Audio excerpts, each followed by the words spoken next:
우리가 지난 주일에 살펴보려고 했던 그 본문, 거기에다가 오늘 이번 주에 원래 또 함께 은혜를 나누고자 하는 그 본문은 그 내용 그 자체가 굉장히 길어요. 근데 그 내용들을 오늘 좀 요약해서 여러분들에게 말씀을 드리려고 합니다. 제목은 고향에서 배척을 받으신 예수님이라고 하는 그런 제목인데, 먼저 그림을 몇 장을 보도록 하겠습니다. 보시면 이거는 그 예루살렘에 있는 그러한 그 회당, 또 예배드리는 그러한 그 성전, 바로 그런 곳입니다. 그래서 갈릴리 부근에 있는 가버나움에 있는 바로 그 성전입니다. 다음 그림도 마찬가지고, 그 다음 그림도 마찬가지입니다. 또 그 다음 그림도 보시면은 그 옛날에 있던 예배당의 터, 그게 지금 이제 쭉 지나간 그림들입니다. 그리고 오늘날의 교회도 마찬가지죠. 한번 보시면 오늘날에도 뭐 형태는 다르지만은 오늘날에도 우리가 볼 수 있는 여러 교회, 예배 장소들을 볼 수가 있습니다. 이런 모든 곳들을 우리들은 성전 또는 이제 교회, 그렇게 이야기를 하지 않습니까? 자, 이렇게 볼 때에 이 성전이나 교회의 그런 본질적인 요소가 뭔가, 가장 중요한 그 본질적인 요소가 뭔가 하는 그 질문을 한번 우리가 가져봅니다. 여러분들 생각에는 그것이 뭐라고 생각하십니까? 뭐가 가장 예배의 어떤 그러한 모든 그러한 요소 중에서 무엇이 가장 중요한가? 전라도 말로는 무엇이 가장 소중한디 이런 거 뭐예요, 여러분들? 그건 바로 하나님의 말씀이에요. 하나님 말씀은 옛날에는 어떻게 했냐면은 두루마리 성경책으로 그렇게 봤습니다. 이제 그림으로 보시면 이런 두루마리, 성전에 가면 저런 두루마리가 있어요. 그래서 저거를 사람들이 돌려서 다 읽으면서 그렇게 성경을 늘 봤단 말이죠. 오늘날에도 유대인의 회당도 물론이고 이스라엘의 성지 순례를 가면은 그 예루살렘 성전에서 한 구석에서는 다 성경책을 굉장히 열심히 읽어요. 매일매일 유대인들은 성경을 정말 열심히 읽습니다. 그런 특징들이 있어요. 우리 다음 그림에도 보시면은 이제 이렇습니다. 자, 오늘 본문이 우리들에게 주는 내용들이 있습니다. 그건 뭐냐면은 예수께서 자라신 곳 나사렛에 이르사 안식일에 늘 하시던 대로 회당에 들어가서 성경을 읽으려고 서심해 선지자 이사야의 글을 들이거늘 책을 펴서 이렇게 기록된 데를 찾으시니, 이렇게 나와요. 이 말씀은 뭐냐면은 유대인들은 안식일에 회당에 들어가서 예배를 드리러 가면은 거기서 성경을 먼저 자기들이 먼저 읽어요.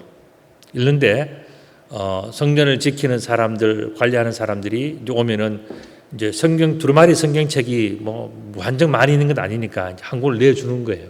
그러면 그것을 받아서 읽었는데, 예수님께서 받았던 그 성경책은 두루마리로 된 이사야 성경책이었다는 것입니다.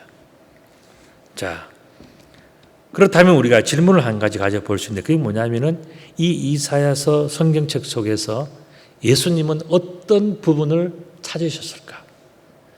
그 질문은 다른 말로 하면 뭐냐면은 예수님이 가장 관심이 있는 이사야 본문은 어디일까 하는 그 내용이에요.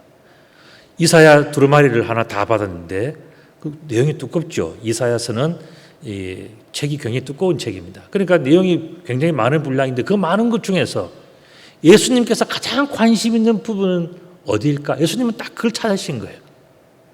여러분들 생각에는 그 본문이 어딜 거라고 생각하십니까?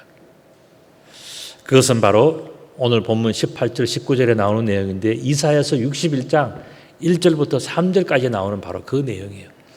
내용은 이렇습니다. 주의 성령이 내게 임하셨으니 이는 가난한 자에게 복음을 전하게 하시려고 내게 기름을 부으시고 나를 보내사 포로된 자에게 자유를, 눈먼 자에게 다시 보게 함을 전파하며 눌린 자를 자유롭게 하고 주의 은혜의 해를 전파하게 하려 하심이라 하였더라 하는 그 내용들이에요. 예수님이 그 이사야서의 그 긴 내용 중에서 왜 굳이 이 본문에 대해서 관심을 가졌을까? 그리고 또 예수님은 이 본문 중에서 가장 관심 있는 내용이 무엇일까? 가난한 자? 아니면은 포로된 자? 눈먼 자? 눌린 자? 여기에 대해서 예수님께서 관심을 가졌을 것이다. 그는 아주 맞는 말씀이 관심이 예수님이 굉장히 많으셨어요. 그러나 오늘 본문의 내용을 가만히 보면요, 예수님의 더 중요한 관심이 있어요. 그게 뭘까요? 예수님께서 정말로 관심 있는 더 중요한 예수님의 관심. 본문 속에 다 나왔습니다. 그게 뭘까요? 그것은 바로 복음을 전파하는 거예요. 눈먼 자도 가난한 자도 배고픈 자도 눌린 자도 포로된 자도 다 중요하지만 예수님께서 정말 관심이 있었기 때문에 복음을 전파하는 이것이 예수님의 관심이었어요. 자, 그렇다면 전파라는 것이 뭐냐? 이거는 헬라어로 퀘리소라고 하는 그런 단어예요. 이 내용은 그냥 우리 영어 성경을 보면 그냥 preaching 또는 proclaim에서 그냥 외치는 것, 선포하는 것 이렇게 얘기하는데 사실은요, 이 퀘리소라고 하는 이 단어는 뭐냐면은 전쟁을 선포하는 선전포고를 하는 거예요. 그래서 엄청난 것을 지금 예수님께서 말씀하신 거예요. 선포하고 선언하신 거예요. 전쟁을 선언한 거예요. 마치 이 그림처럼. 그동안은 마귀의 세상이었잖아요. 근데 그것을 지켜보다가 드디어 예수님께서 이 마귀에 대해서 전쟁을 선포하고 전쟁을 선언한 거예요. 그게 오늘 이 본문의 내용이에요.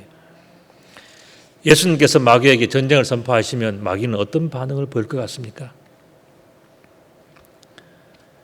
오늘 본문의 내용을 보면 마귀는 이런 식으로 이야기한다는 거예요. 예수님에 대해서. 의사야, 네 자신을 고쳐라. 가버나움에서 행한 일을 내 고향에서 행해라. 이런 식으로 마귀는 예수님에게 이야기를 한다는 거예요. 이것은 뭡니까? 조롱하고 비웃고 또 예수님에게 명령하는 거예요. 이래라 저래라 이래라 저래라 다 명령하는 것. 마귀는 아주 교묘하게 이렇게 예수님을 부려먹고 싶은 그런 마음이 가득한 그런 존재인 것을 예수님은 탁 짚어서 너희들이 이런 식으로 생각하지 않느냐 딱 지적해 주신 거예요. 마귀가 이런 생각을 가지고 있을 때 이런 식으로 대응을 할 때에 예수님은 어떻게 하셨을까요? 예수님의 반응은 또한 무엇일까요? 예수님은 두 가지 성경 사례로 마귀의 이러한 미혹을 말도 되지 않으면서 꿈에 대는 여러 가지 이런 모든 것들을 반박하셨어요. 그 첫 번째가 뭐냐면은 바로 본문 25절 26절에 나오는 말씀인데 내가 참으로 너희에게 이르노니 엘리야 시대에 하늘이 3년 6개월간 닫혀서 온 땅에 큰 흉년이 들었을 때에 이스라엘에 많은 과부가 있었을 때 엘리야가 그중 한 사람도 보내심을 받지 않고 오직 시돈 땅에 있는 사렙다의 한 과부에게 보내심을 받았을 뿐이다 하는 이 내용을 첫 번째로 말씀하셨어요. 두 번째는 뭐냐? 27절에 나오는 말씀인데 또 선지자 엘리사 때에 이스라엘에 많은 나병 환자가 있었으되 그 중에 한 사람도 깨끗함을 얻지 못하고 오직 수리아 사람 나만 뿐이었다. 이 말씀을 하신 거예요. 이 내용의 결국 예수님의 그러한 요지는 뭡니까? 예수님께서 이 말씀을 하시는 이유가 뭐예요? 두 가지 지금 사례를 들었잖아요. 성경에 이런 이야기 있고 저런 이야기 있다고 말씀하시면서 예수님께서 말씀하신 그 요지는 뭐예요? 그건 뭐냐면은 마귀 네가 고쳐라 행하라 온갖 일을 다 시켜봐야 사실 모든 일을 결정하고 행하시는 분은 오직 여호와 하나님 한 분밖에 없다. 그걸 말씀하신 거예요. 그거 봐라. 옛날에 사렙다 과부가 그랬고 나만 장군의 나병 환자를 고친 것도 왜 나만 장군을 고칩니까? 왜 시리아 장군을 고칩니까? 여러 질문과 이유 다 물을 수 있지만은 그러나 하나님이 원하시는 일 그거 하나님 뜻대로 하시는 거다. 사렙다 과부에게 왜 음식을 주고 왜 저 가정을 축복해 줍니까? 여러 가지 사람들이 알지 못하는 이유들이 있지만은 하나님이 원하시면 하는 거다. 모든 일은 하나님께서 원하시는 대로 된다. 이걸 말씀하신 거예요. 이스라엘 사렙다 과부를 먹이시든지 수리아의 나병 환자 나만 장군을 고치시든지 그것을 결정하시는 분은 오직 여호와 하나님 한 분밖에 없다. 예수님은 그걸 설명하신 거예요. 이 말씀하실 때에 마귀의 반응은 어떻겠습니까? 아마 모르긴 해도 부르르 떨면서 희한한 짓을 벌였습니다. 그게 뭐냐면 28절 29절에 나오는 내용이에요. 회당에 있는 자들을 휙 마음에 휙 집어넣은 겁니다. 그냥 그 사람들이 갑자기 마귀 이야기를 듣고 마귀의 역사를 받아서 분노하고 막 일어나면서 혈기를 부리면서 모든 사람들이 어떻게 합니까? 다 크게 화가 났다. 이게 뭐냐? 마귀가 사람들을 이용하는 장면들이에요. 그리고 일어나서 동네 밖으로 예수님을 쫓아내고 그 동네가 건설된 산낭떠러지까지 끌고 가서 예수님을 거기서 밀쳐뜨리려고 예수님을 막 끌고 가서 막 죽이겠다고 하는 그러한 마귀들의 그러한 그 막 참지 못하는 분노, 그것들을 지금 28, 29절에서 설명하고 있는 겁니다. 그들은 왜 이러한 반응을 보였을 것이라고 생각이 됩니까? 그것은 아까 말씀드린 것처럼 사람들의 귀가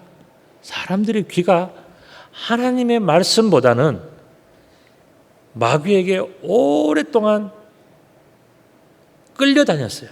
그래서 마귀의 이야기는 쉽게 들려지고 하나님의 이야기는 잘 들리질 않는 거예요. 하나님보다는 마귀에게 자기의 마음이 치우쳐져 있고 자기의 귀가 쏠려져 있고, 그래서 하나님의 말씀은 너무 귀찮고 힘들고 어렵고, 그런데 세상의 이야기, 마귀의 이야기, 사람들의 이야기는 너무 달콤하거든요.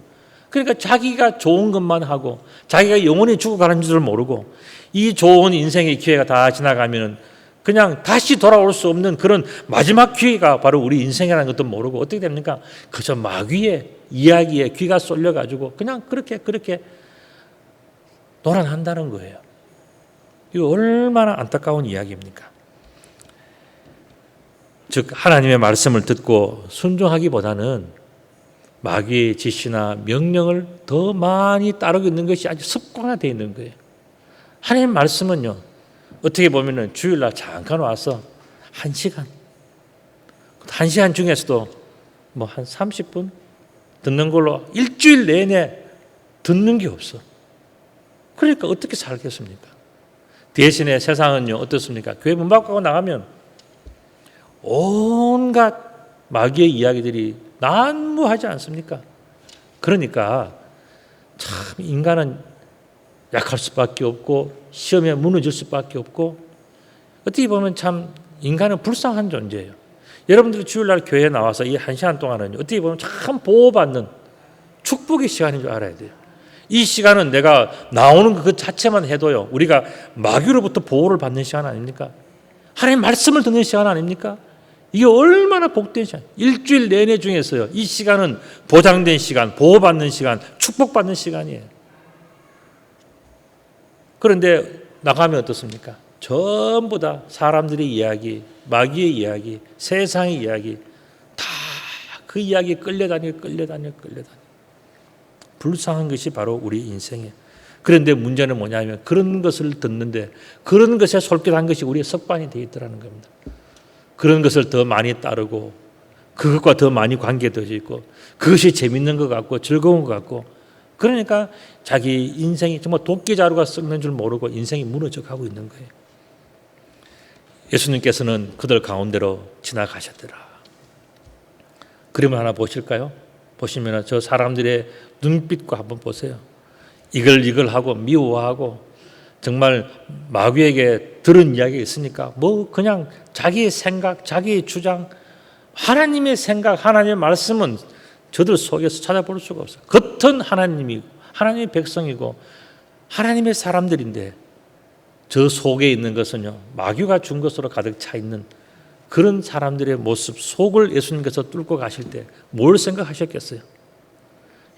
정말 세상에 이런 사람들, 귀가 얇은 사람들, 하나님의 말씀이 없는 사람, 그 사이를 돌파하고 가야 되는 예수님의 그러한 사역을 한 장면 딱 보여주지 않습니까? 저런 복잡하고 지저분하고 죄가 많은 그 사이를 뚫고 지나가는 예수님의 저 모습이 앞으로 예수님께서 어떻게 사역하실 것인가 하는 것을 보여주는 아주 결정적인 장면이라고 생각이 됩니다. 예수님께서 그들 가운데로 지나서 가셨어요. 자, 예수님께서 가셨다면 어디로 가셨을까? 성경에는 예수님께서 어디로 가셨다는 그 지명이 없어요. 그러나 성경을 가만히 보면은요, 예수님께서 가신 곳이 확실히 드러나 있어요. 그게 뭐냐면은 복음을 전파하러 가신 거예요. 복음을 전할 곳으로 예수님께서는 가신 거예요. 그렇다면 예수님께서 복음을 전파하러 가셔서 그곳에서 예수님께서는 반드시 이루고 싶어 하는 궁극적인 어떤 목적, 목표, 그 이루고 싶어하는 그 모습과 결과는 뭔가 하는 거예요. 어떻게? 도대체 예수님께서 무엇을 만들기 위해서, 무엇을 이루기 위해서 예수님은 저 많은 사람들 다 해치고 자신이 가야 할 그 길을 담대하게 그냥 나가셨는가?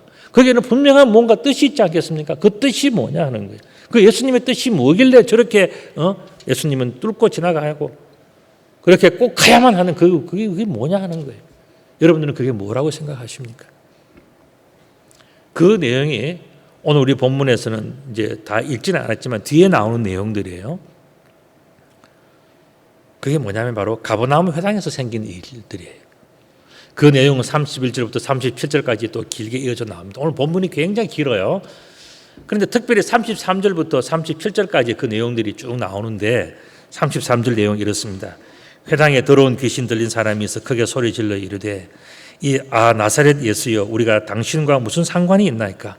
우리를 멸하러 왔나이까? 나는 당신이 누구인 줄 아노니 하나님의 거룩한 자니이다. 예수께서 꾸짖어 이르시되 잠잠하고 그 사람에게서 나오라 하시니 귀신이 그 사람을 무리 중에 넘어뜨리고 나오되 그 사람은 상하지 아니한지라.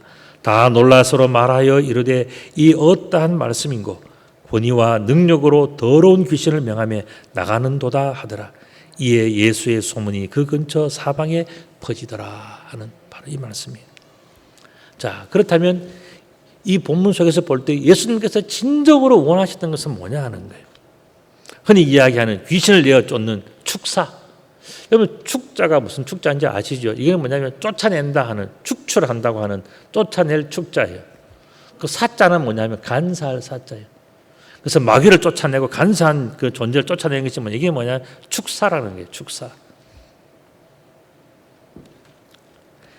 자, 그런데 예수님께서 진정으로 원하시는 것은 바로 이 축사였을까?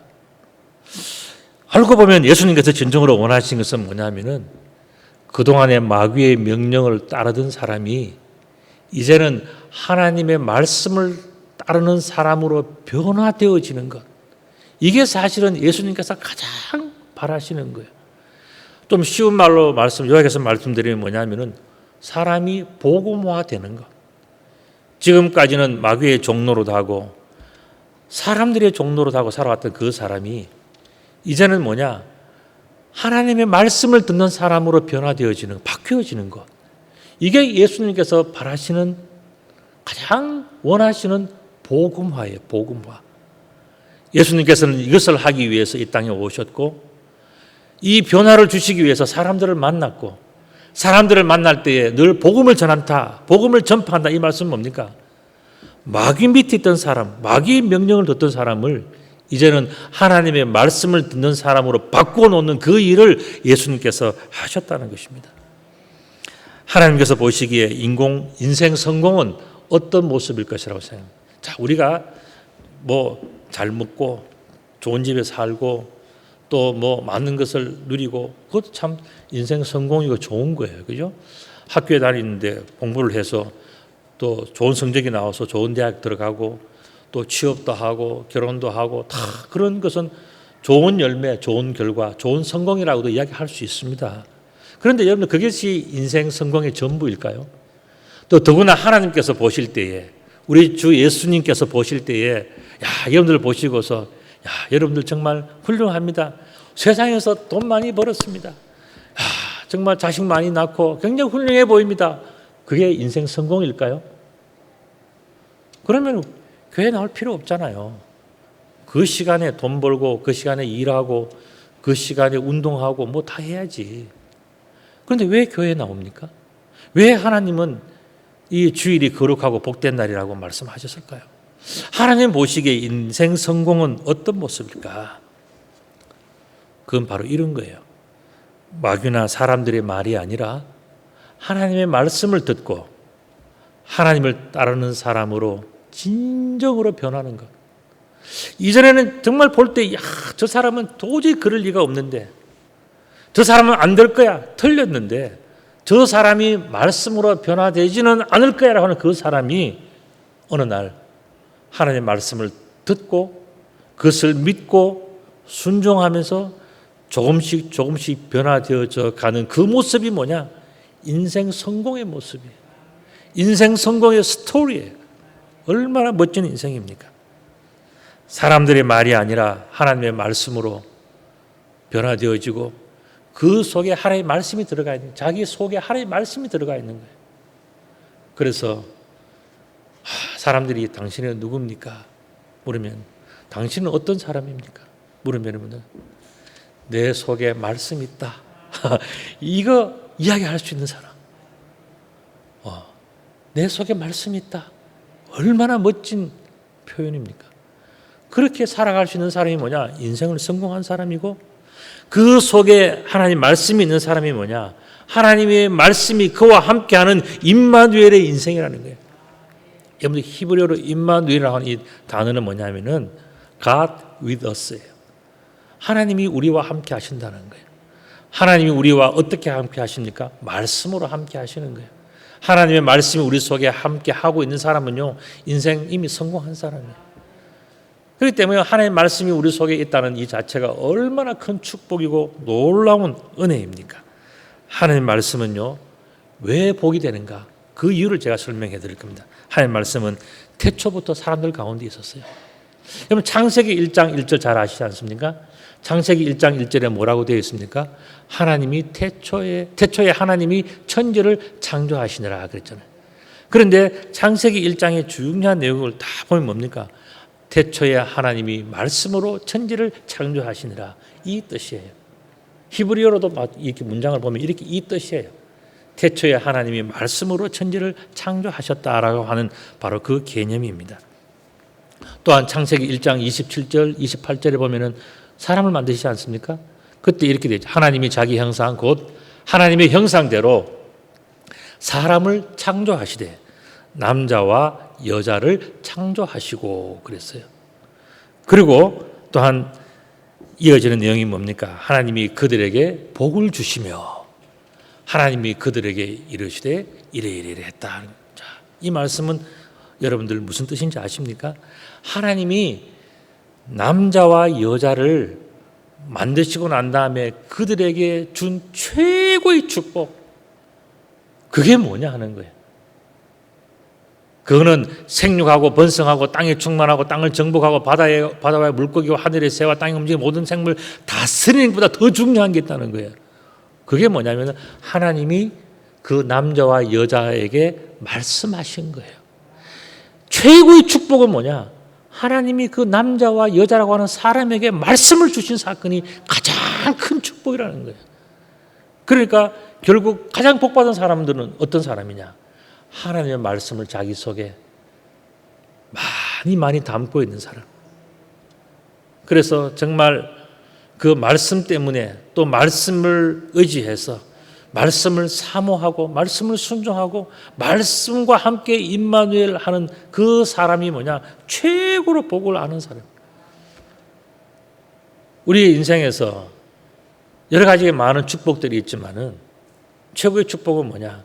하나님께서 그에게 말씀을 주셔서 그 말씀을 가지고서 그 말씀 붙들고 평생을 살아가는 사람이 뭐냐? 최고로 복받은 사람이에요. 우리가 그걸 모르면 뭐냐면 생육하고 번성하고 땅에 충만하고 땅을, 이게 축복으로 생각한다. 그것도 축복이지만 먼저의 축복이 있잖아요. 더 앞서는 축복, 더 대단한 축복, 더 중요한 축복이 있잖아요. 그게 뭐냐? 하나님이 그들에게 말씀하신 것. 이게 가장 큰 축복이라면. 그렇기 때문에 우리들은 오늘 이 말씀을 보면서, 이 본문을 보면서 정말 가장 큰 축복이 뭔가를 알아야 돼요. 내 인생 성공에서, 내 인생에서 가장 복받은 게 뭐냐? 그건 뭐냐면 나에게 주신 말씀의 축복이에요. 왜 제가 이것이 중요한가라고 말씀드리냐 하면은요, 우리가 한 가지를 분명히 알아야 돼요. 오늘 본문의 시작은 보면은 예수님께서 고향에서 배척당했다 하는 그 내용들이 나오잖아요. 그런데 우리가 다시 한번 생각해 보십시다.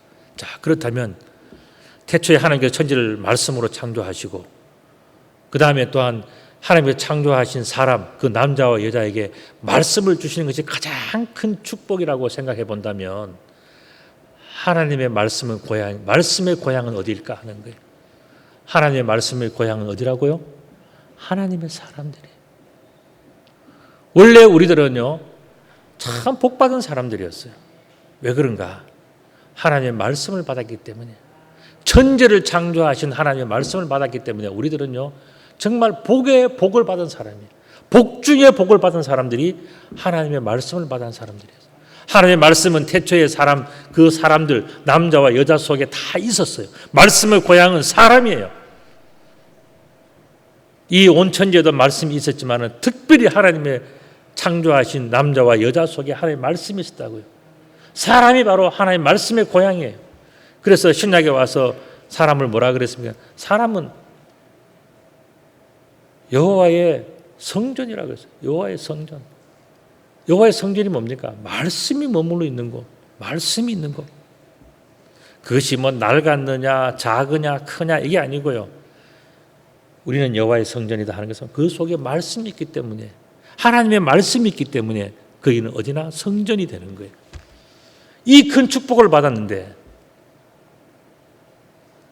그 말씀의 고향에서 하나님의 말씀이 배척이 된다 그러면 얼마나 서글픈 일입니까?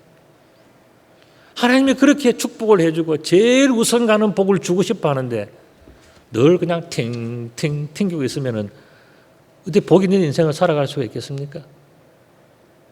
바꿔서 한번 생각해 본다면은 하나님의 말씀이 말씀의 고향인 우리 사람들에게서 다시 환영을 받을 수 있고 다시 영접을 받을 수만 있다면 그것은 바로 오늘이 그 사람 인생의 성공 인생의 새로운 출발점인 거예요.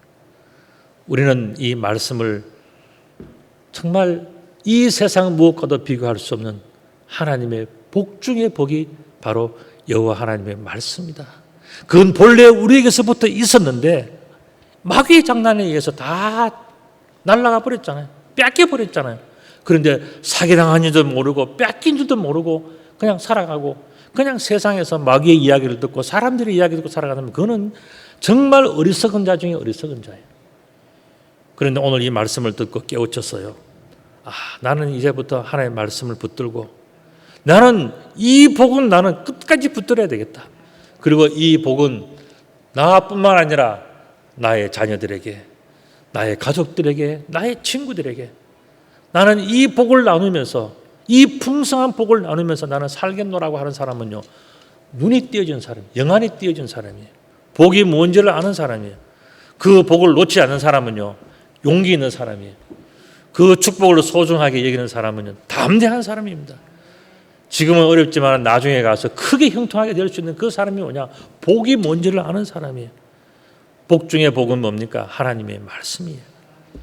이 하나님의 말씀이 말씀의 고향인 사람들 앞에서 다시 영접이 되어지고 환영이 되어진다면 그거는요 정말 엄청난 축복이에요. 이거는 인생 성공의 새로운 시작이에요.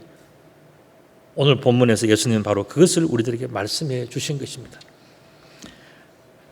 하나님의 말씀이 승리하시는 그런 멋진 인생 여러분들 한번 살아보고 싶지 않습니까?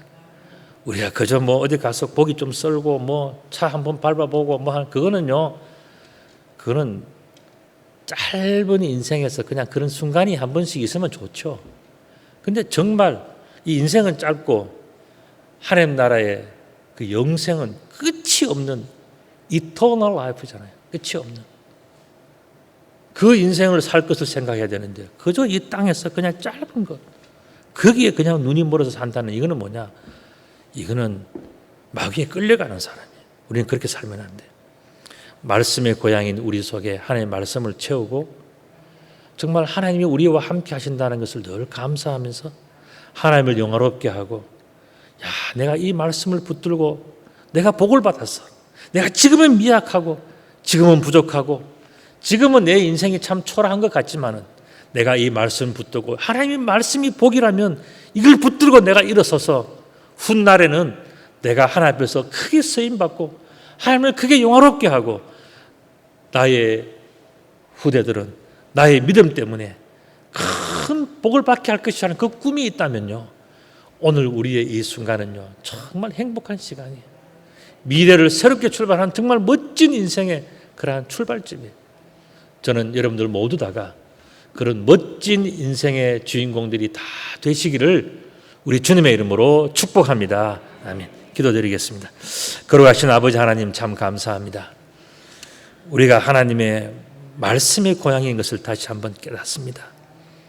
너무나 소중한 것을 주셨지만 사탄에게 빼앗기고 허무한 인생이 되어버린 우리들의 모습이었지만, 오늘 다시 저들에게 말씀을 주시고 새로운 용기를 주시고 새로운 축복을 주신 것을 감사를 드립니다. 이제는 이 큰 애를 받아 사오니 놓치지 않게 하시고 단단히 붙들게 하시고 이 축복을 30배, 60배, 100배로 키워가는 지혜롭고 명철하며 강하고 담대한 믿음의 사람들이 다 될 수 있도록 축복하여 주옵소서. 이 말씀을 들은 우리들로 인하여 온 집안이 복을 받게 하시고 온 세상이 복을 누릴 수 있도록 축복하여 주옵소서. 우리 구주 예수 그리스도의 이름으로 기도드리옵나이다. 아멘.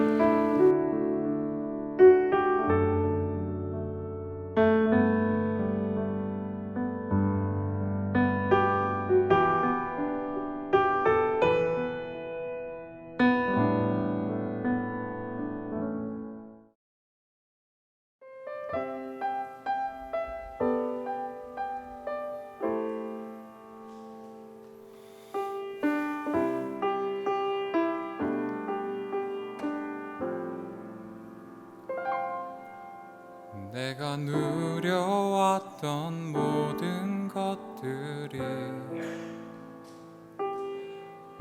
내가 지나왔던 모든 시간이, 내가 걸어왔던 모든 순간이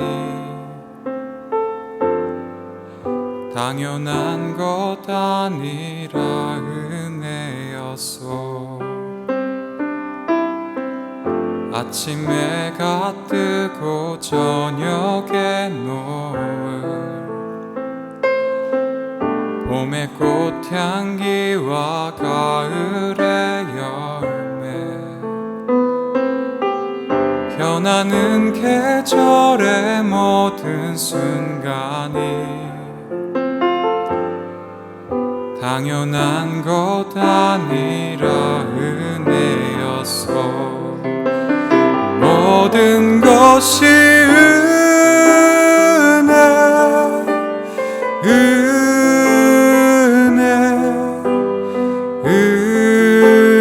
은혜, 한없는 은혜.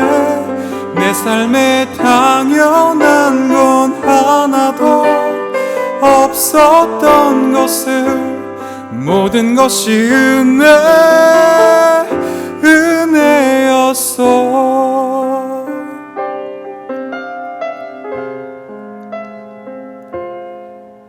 내가 이 땅에 태어나 사는 것,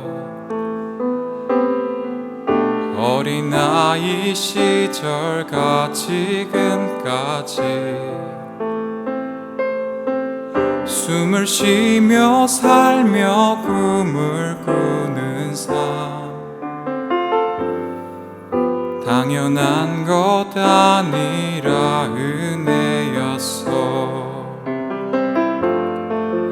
내가 하나님의 자녀로 살며 오늘 찬양하고 예배하는 삶,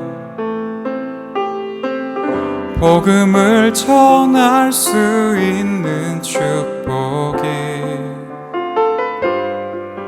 당연한 것 아니라 은혜였어.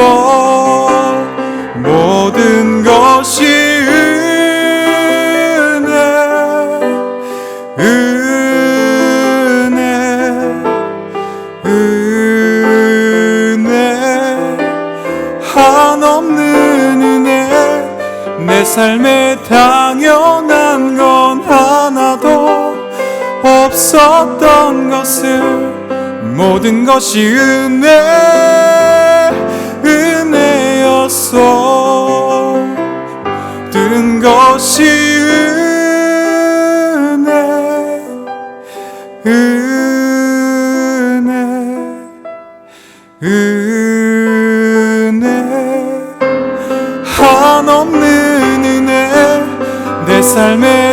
당연한 건 하나도 없었던 것을 모든 것이 은혜였어. 모든 것이 은혜였어. 모든 것이 은혜